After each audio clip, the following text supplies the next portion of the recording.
Bonjour, je suis Hakim La'alam et je vous propose ma chronique du samedi 21 octobre 2023. Elle s'intitule « Stop, contrôle papier, montrez-moi votre dernier tweet ». Tu comptes aller où comme ça? Jusqu'à la fin de ma chronique.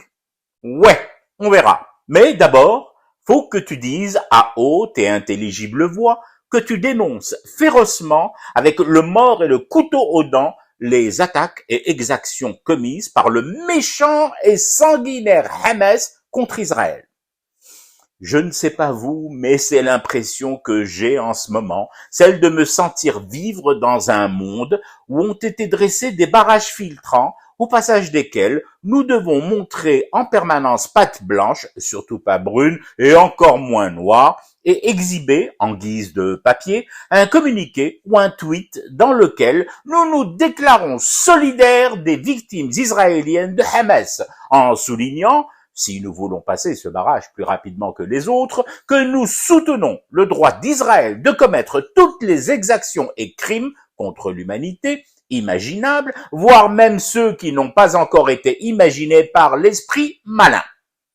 Que tu sois validé au passage de ce barrage, considéré apte à poursuivre ta vie sans trop de contrôle aux faciès, ou que tu sois recalé d'ailleurs, parce que ta maman aurait ponctué sa prière par Allahu Akbar et qu'un voisin, sourd comme un pot habituellement, aurait appelé les flics pour dénoncer, cafeter ce haut délit de terrorisme de tapis ou de terrorisme d'ambiance, selon la nouvelle terminologie en vogue, tu peux tout de même te poser des questions. Oui, ne noircissons pas le tableau. Nous pouvons encore, jusqu'à quand, je ne sais pas trop, nous essayer à une question au moins, sans voir des brigades cagoulées marquer notre porte d'un croissant vert la nuit, signal convenu pour de grandes rafles au petit matin. Et entre autres questions que je me pose, il y a celle-ci. D'ailleurs, plutôt qu'une question, il s'agit plutôt d'un constat, débouchant forcément sur des interrogations.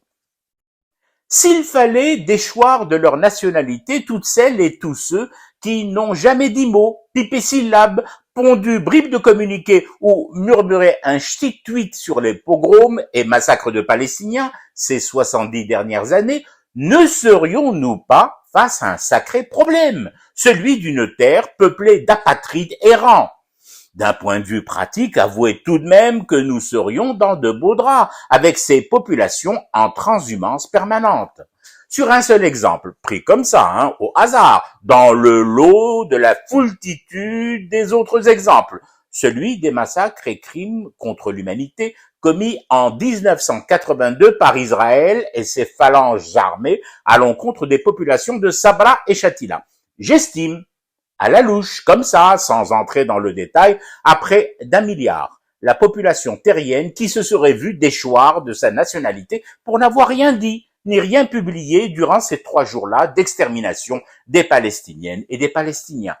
La grosse tuile démographique, cousin, 1 milliard de fantômes sans patrie, à la nationalité retirée. Vous les auriez mis où? Dans Gaza? Impossible. Dans les 365 km² de cette bande rachitique, vous aviez déjà entassé 2 millions d'autres fantômes, rescapés entre autres de Sabra et Shatila. Et encore, je ne veux pas paraître chipatouillé avec les chiffres et le contexte, mais en 1982, il n'y avait pas encore Twitter, devenu X aujourd'hui. Sinon, mon milliard d'apatrides de l'époque, il aurait fallu le multiplier par autant de thé que nous fumons depuis Sidney Nour et son arche pour rester éveillés à ce cauchemar qui continue.